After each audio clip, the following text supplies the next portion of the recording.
Hello, and welcome to She Leads Biotech, the podcast that celebrates women leaders in the bioscience space. I'm your host, Sharron Cox, CEO and Managing Director of CNA International, based right here in New York.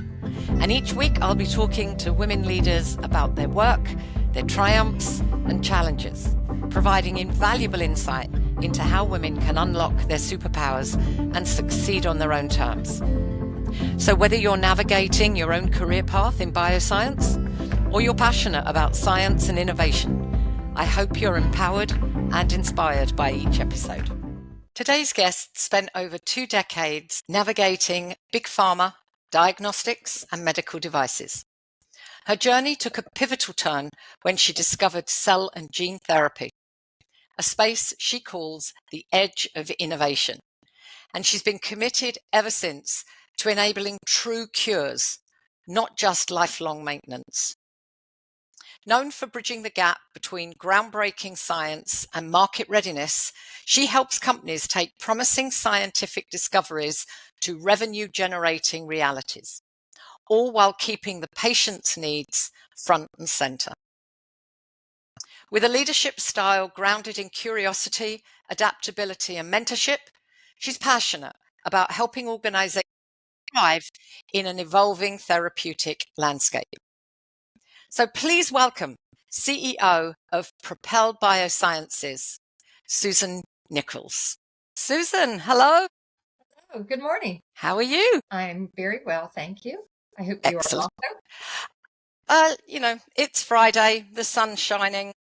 I shouldn't complain. I probably will find something to complain about at some point, but right now, all is good. So where are you joining us from? Right now, I'm in Emerald Isle, North Carolina. Very nice indeed. So I've done a little bit of research on your background. You've been in the space a long time, 20 plus years now.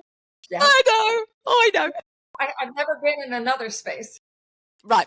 Then that helps. It's only 20 years that you've been working. Let's stick with that one. And you've done so much. You've really been involved in so much. How did it start for you? What brought you into the space and what did that journey look like? So for me, I was raised with an ultra rare disease brother, and we were constantly on a diagnostic odyssey. So a lot of my childhood was spent listening to my mother, who ran a nonprofit, and her trying to get my brother resources, trying to get him in the right schools, trying to get the right doctors, the right diagnosis. So I grew up in this environment where, to me, there was a need. There was a need for more diagnostics, better diagnostics. I didn't have the verbiage at the time, but now we know about shortening the patient journey to diagnosis. So when I went to college, I went for business and science. And when I graduated, I ended up with a company that no longer exists, a Big Pharma, in the diagnostics division. And I was thrilled. And it was at a point in time where Big Pharma sent us to medtech school. We had exceptional training. And I joined as a sales rep, moved into marketing, moved into sales management with the big pharmas of the world in clinical, hospital, laboratory testing. I did cardiology, I did drugs abuse, I did specialty testing, and I absolutely loved it. I also had a point in my life where I took guardianship of my brother. And at that point in time, he was extremely medically complex, and I wasn't able to travel as much. And at the time, I worked for Big Pharma, and the job I had within that company was being eliminated, and they offered me another job in the home office, and I was unable to take it because geographically you have to stay within 30 miles of the person you have guardianship of.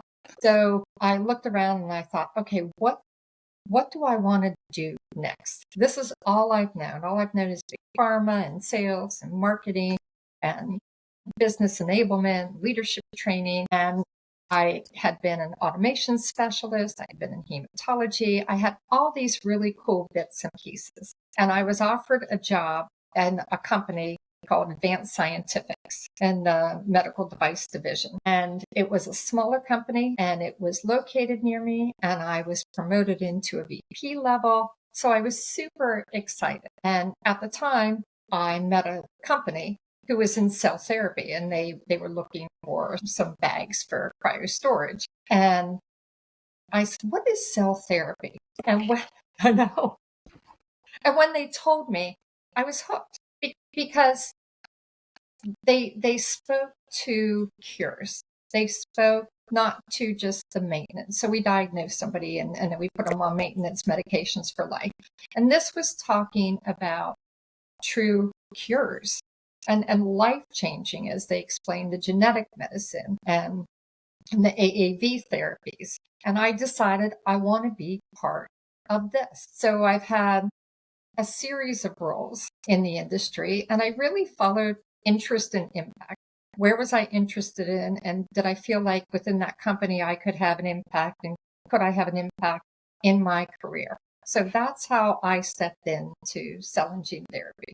When you were first approached about it, did you think this could be a reality, or was it still very much, you know, sci-fi? Yeah, isn't that stuff that Arnold Schwarzenegger does in the movies and stuff like that? What was your initial thoughts about it? Obviously, it was exciting to you. You think, but did you really think it was something that would be a reality? I remember when Carl June and Bruce Levine came and presented, you know, what ended up becoming the cell therapy, right? Yeah. And I was sitting next to my friend Bob Spezialy, and I looked at him and I said, "Can they really do that?" And he looked at me and he said, "I think so." And I said, so it's real, right? And because I felt like pinch me. We've been talking about it. And then you hear this and you're just, you know, praying that it's real and that this is going to have a wide impact, because the first couple patients, everybody's sitting waiting. And in my heart of heart, I thought, I want to help enable this. I want to help enable this because this is exciting. Is it science fiction? Absolutely. And we just keep iterating. We learn and iterate and learn and iterate. And it's the most exciting place to be because it's the edge of innovation. Yeah, it's incredible. I mean, obviously, I've been learning more and more about it since I've been working in it in the time that I've been in the US. And when I first was talking to companies and said, you know, help me understand what it is you do, and then they would talk me through, and I was like, really? What? You can do that? It was, and exactly it. I was like, isn't that from a movie of some description? I remember watching, I think it was a Tom Cruise movie where, you know, he had to use his eye to do something. And now that's happening. All those things are happening in the, you know, ophthalmology world, or whatever, whichever the eye bit is. And it is incredible. So I can really see how somebody can get hooked into doing that.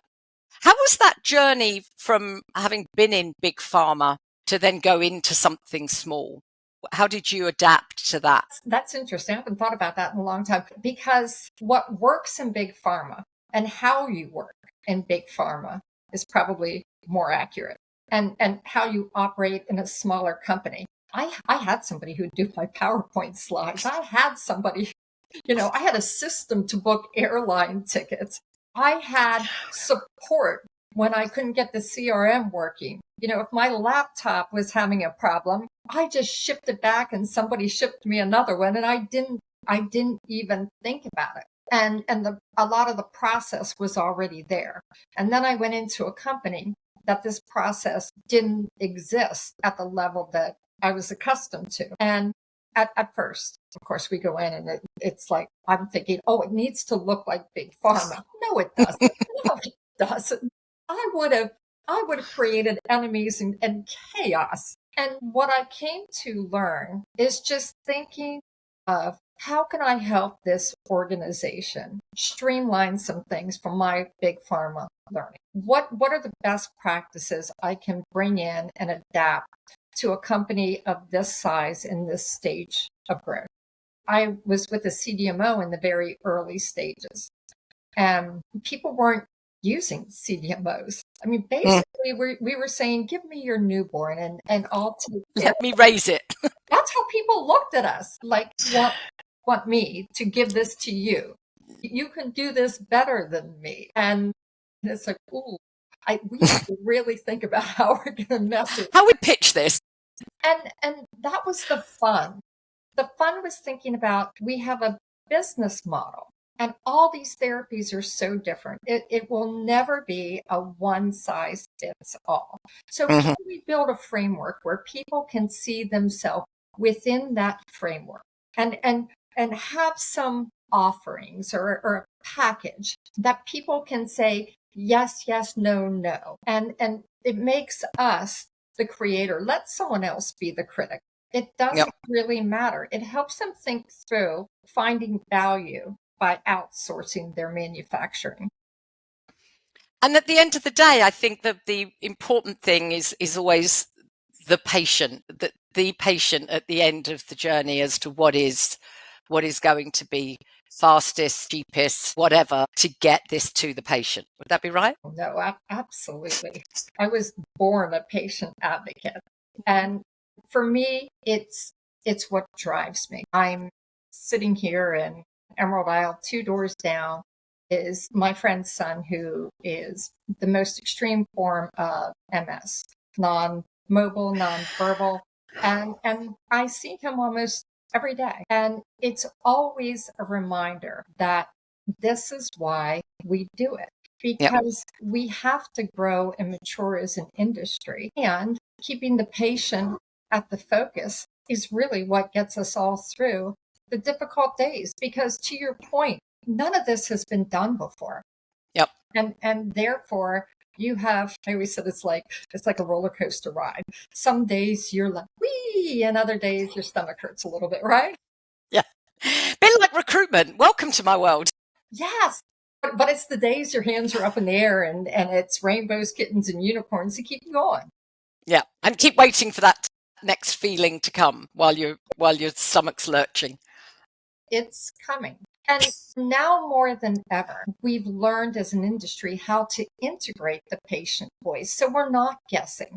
We had patients. When I was CEO of a drug development company, the first thing I did is bring in patients, because we had to decide how we were going to deliver these. And we had glioblastoma and ovarian cancer, learning from physicians and patients what that treatment regimen they have to date and what they would consider success and how they viewed any of the surgeries or preparatory procedures to the therapeutic. And it's humbling. I don't even have words. It's humbling that patients allow us to learn. Yeah, and it always gets me at that point. It's really the differences that can be made in people's lives with the work that's going on. We all know someone who has cancer, who has had cancer, who could benefit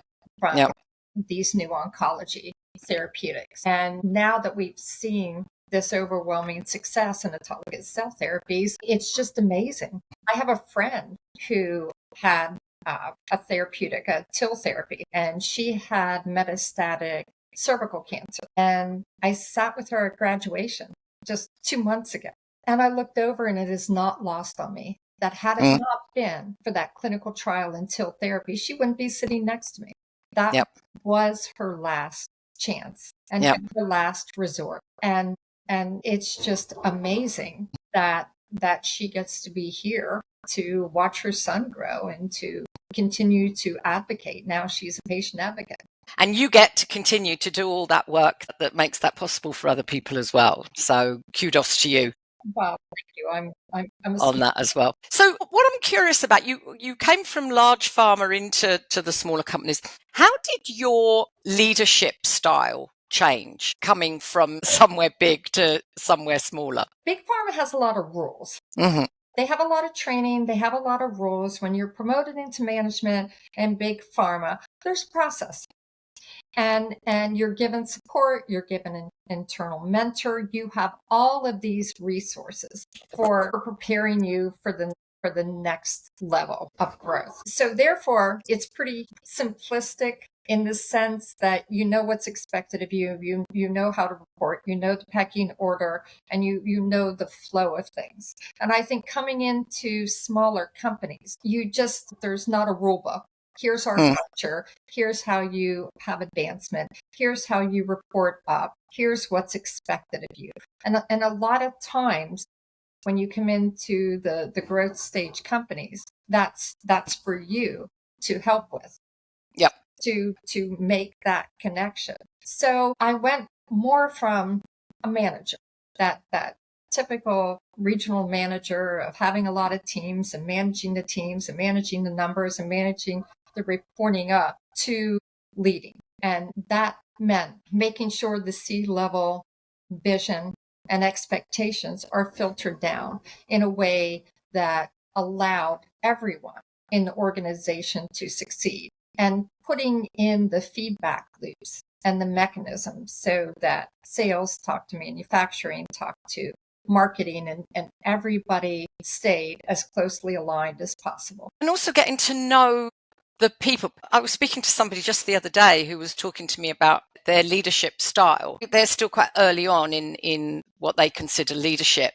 Right. And what I considered leadership was the fact that you're still managing. Right.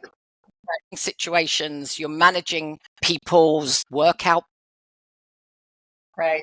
Whether they log on time or whether they're in the office. That to me isn't leadership. You're bringing back nightmares for me. I know. I had forgotten that we used to do that. People used to have to check in, you know, into the office, or I remember having a region, and the first part of my day was calling everybody to check that they were there. When you think of it, it's like, I've got better things to do with my time than check if somebody's turned up. How does it make that feel? That's not leadership. That's adult daycare. Yeah. But so many, and I've seen people go from Big Pharma, where they've been, VP of something or other. They've gone into smaller setup, and part of their job is to lead. Right. But in fact, they're not. They just manage. It creates all sorts of problems with the culture, because the people within the company need a completely different style of interaction than they would expect from somebody in a bigger company, right? And when I was with Roche, I had coaches training. And when I felt those situations come up, I remembered that curiosity element, right? To be curious, to learn, what does the CEO really want? I mean, they don't just want, I've always been on the BD side, the sales, the marketing side, and they don't just want numbers. There's always other things that are really important to them. And it's knowing the individuals and their individual win, not just above, but my team. What's important to them, and understanding what they're really good at and what they're passionate about. And I always said, you can give me golf lessons and I am never going to be Tiger Woods. That is not what I do, right? But I was always a really good runner. If you gave me a coach for running, I could become exceptional. So what can my team become exceptional at? And when you have a team and you understand your team really well, you know who's good at what. I had somebody on my team that could fix everybody's computer. And you think, what does that have to do with running a BD team? A lot. When it goes down, you need somebody there. It's a small team. And he wasn't the most organized person. So another one of his teammates shared their organizational system with him. And it was life-changing for him. So just understanding how those interplays work so that everyone can rise and feel valued. Yeah. And I think the other thing is, even though you may have, let's say, 6 people in a team and they all have the same job title, but they're all managed and engaged with in different ways in order to get the best out of them, right? Yes, absolutely. Because there are people that really want feedback just straightforward. Here it is. And there are other people that makes them really super uncomfortable. That when you give feedback, they need examples. They need examples of good, examples of areas of improvement. Some people want to offer suggestions for how to overcome something. Other people want you to offer some suggestions so that they can pick from. And it's just understanding where people are on that continuum and speaking to them specifically as an individual. So you get the benefit for the whole team. Yep, absolutely. And I think getting that from people as a leader, the skill for the leader is being able to change your style to fit the person. Again, I've met so many people who say, this is my leadership style and this is how I do things. And it's like, but that only works if every single person you hire works that way or receives or it's done that way. So how do you as a leader change your style to be able to reach the person that you actually want to be able to lead? I guess that's where people find that a bit of a challenge somewhere along the line. And there's a lot of books. I'm a big audiobook person. I'd listen to audiobooks and I think, oh, that's a really interesting perspective. That's a really interesting way of looking at that. I'm going to try this. And I was always fortunate to have really good mentors that I could call and say, I'm trying to talk to Sally about this. And I take ownership. There's something about my delivery that is not resonating with Sally. Can you offer me some suggestions? Yeah. I joined mastermind groups where you sit in a circle and this is what you do. You help each other so that when we come up against something in the company, interpersonal play, while keeping it confidential, you can get some ideas from other people about how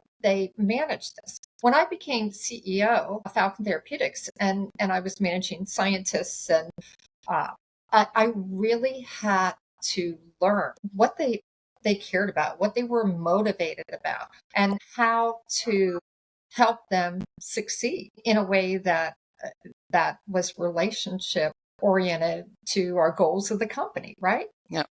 How do you differentiate between leadership and mentoring? Because I've had numbers of conversations with people who talk about mentoring people and how they mentor people. And in fact, it's like, but you're not. You're kind of managing them and in some instances doing their job for them, which has always been a bit of a strange concept to me. But I know that you're very into mentoring. That means a lot to you. What does that mean to you? Helping them be the best version of who they are to achieve the goals that they want to achieve. It's not up to me to decide what they want to achieve. And sometimes they don't know.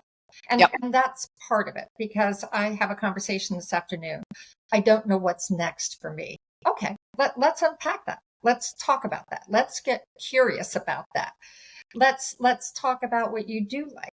And I think it's easy for us all to talk about what we don't like. And it takes us a minute to pause and say, okay, but when do I feel joy at work? When do I feel fulfilled? And when do I feel appreciated? Like my contribution really matters. That is usually where you find the aha moment, which is, so you want to find a role that brings that out in you. And it's never linear. I mean, we all go all over.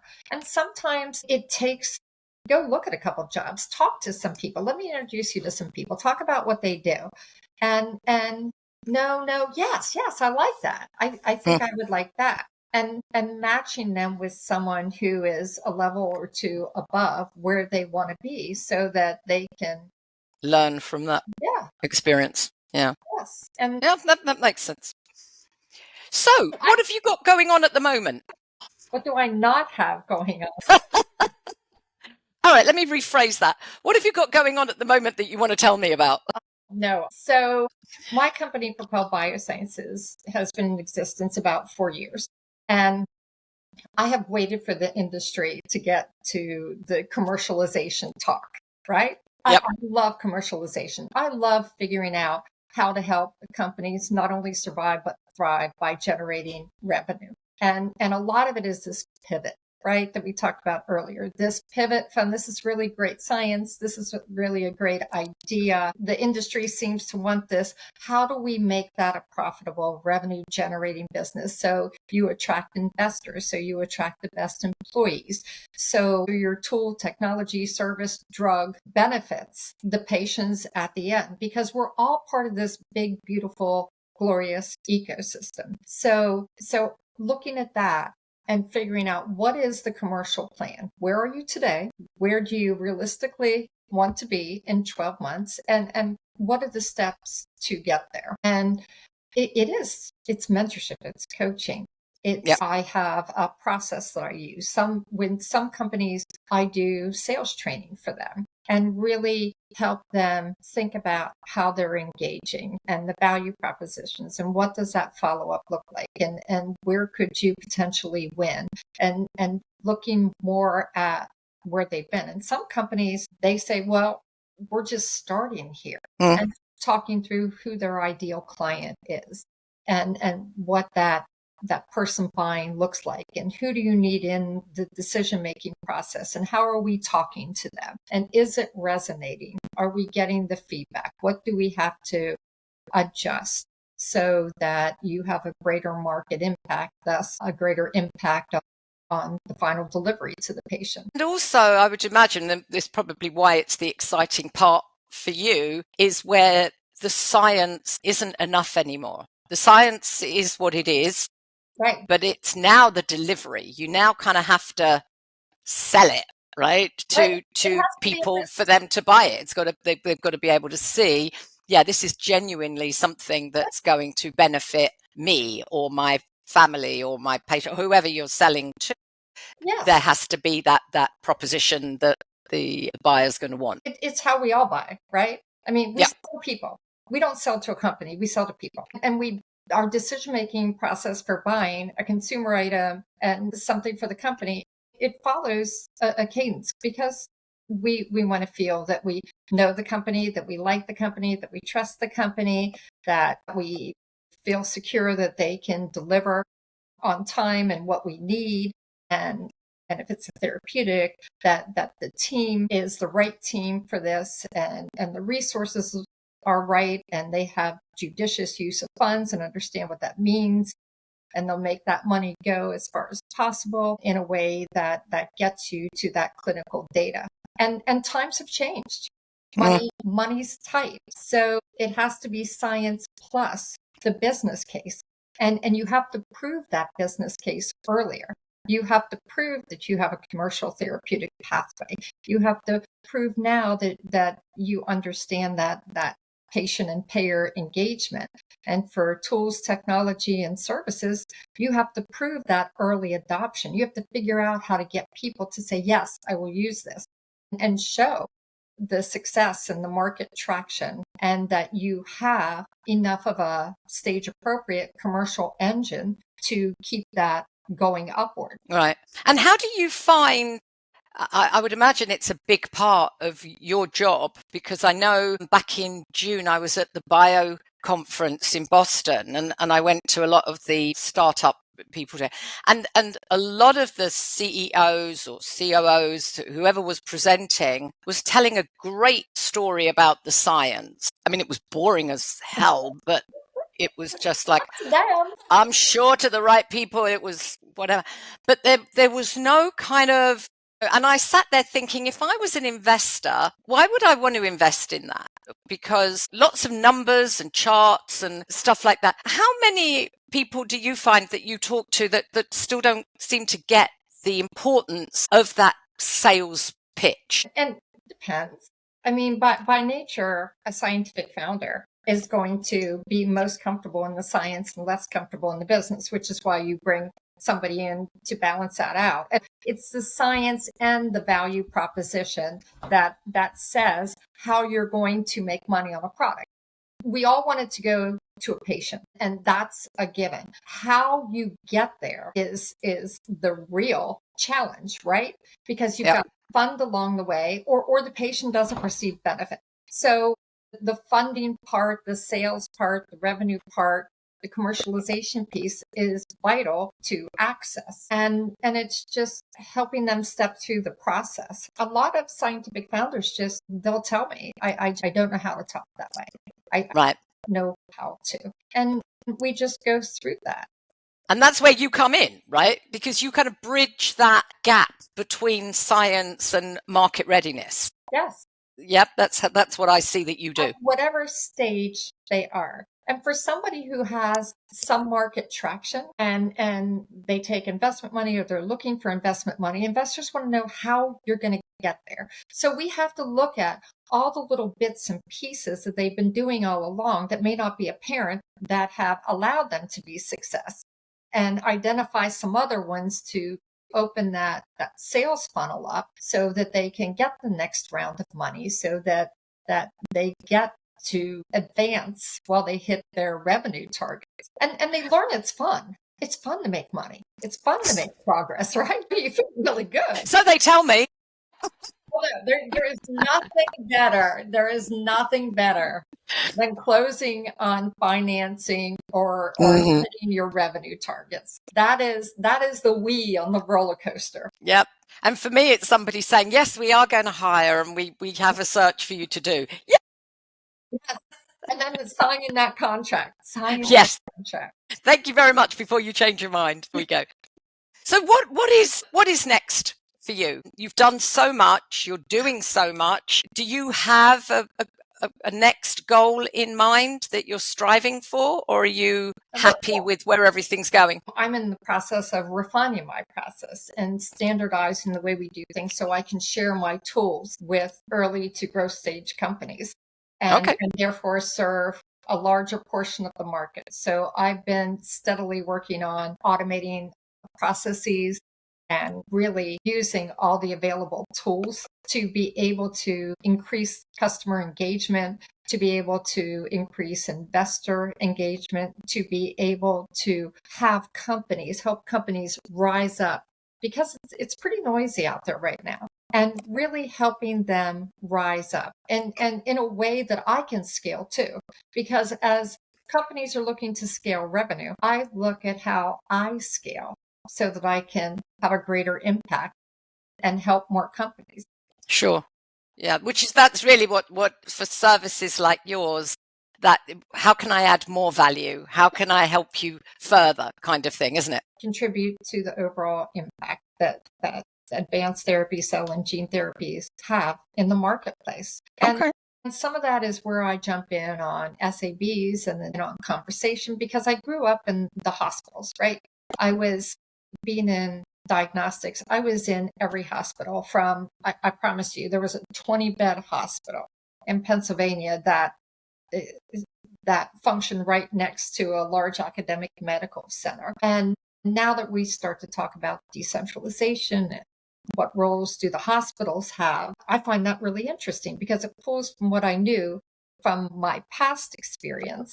And how can I help? How can I contribute? How can I help us as an industry think through where are the barriers and where are the opportunities as we move into serving the more rural communities?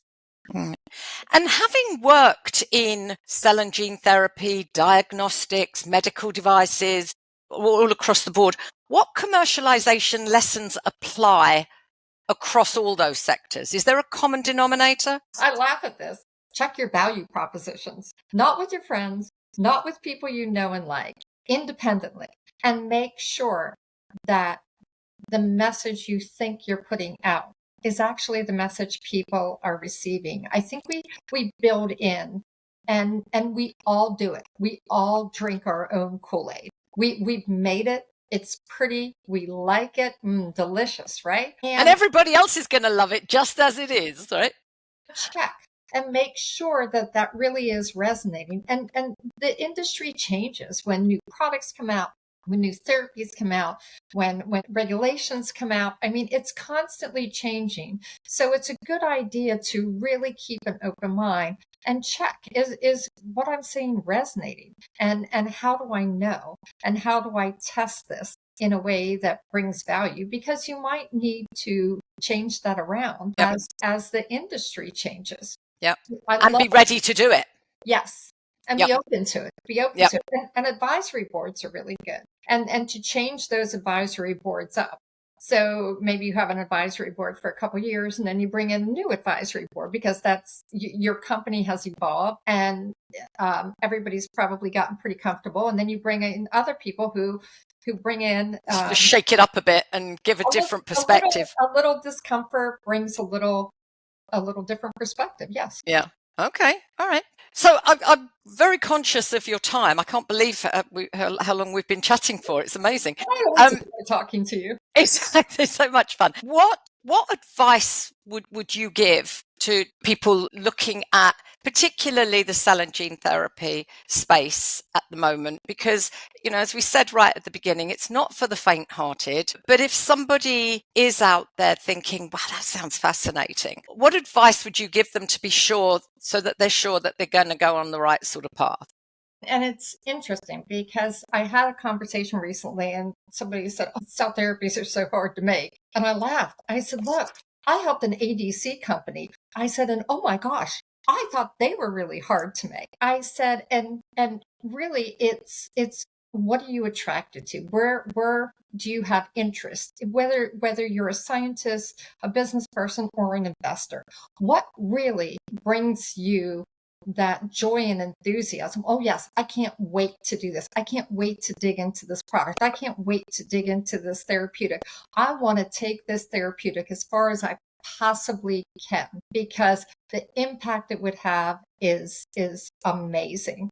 And a lot of the investors I've talked to, they really want that impact. Yes, this is a business. Yes, it has to make financial sense and it has a great impact. So it's okay to make money and do good, right? Right. And I think when you weigh things, there isn't much else out there from my perspective that can have the patient impact that cell therapy and gene therapy can have. Yep. Yeah, it is incredible. But what do you think are because we don't want people thinking it's all wonderful and it's all lovely and I'm going to make such a difference. What would you say are the key things that this is what you're going to have to deal with and this is what's going to be it, rejection at every turn or headache? What are the big things at the moment that are causing waves in cell and gene therapy? Lack of funding. Okay. Lack of funding, a changing regulatory landscape, because you can be going along on this pathway and new regulatory guidance comes up and you have to pause and catch up to that. And it's frustrating. And it's part of the nature of a growth industry. We need more early stage money. We have to get to clinical data for therapeutics. We need to get to revenue for service tools and technology. And that pathway is not for the faint of heart because these are new technologies, there are new therapeutics. It's not easy. Yeah. But nothing that's worth having. That's what I was always taught. And it's the most rewarding thing. Yeah. And there's so many people out there who have done it before that will help share their learnings. I remember I had somebody sit me down when I was first CEO and he said to me, here are the 5 things you do not want to do. He said, I did these and they were so painful. He said, go find another 5. He said, then sit down with somebody and tell them 10 things that you don't want to do and tell them, now you have to pay that forward. You have to go say, here are the 15 things you don't want to do. And now at this point in the industry, there's so much knowledge. There is so much knowledge. I'm on the board of the Alliance for Regenerative Medicine. And these work groups bring together the experts and really tackle some of the most difficult discussions in the industry and get to what can we do? What can we execute? How can we make an impact? How can we help people understand the regulatory pathways? How can we bring people together to really understand what automation is? I mean, we all talk automation, but it means different things to different people. Yes. And here's how you can include it earlier in your development and here's some options for a later stage. Right. to make sure that you can commercially scale. And just keep talking to people. I think that's the story behind that as well, isn't it? Keep learning, Yes. keep engaging, keep moving that forward. And the community is kind.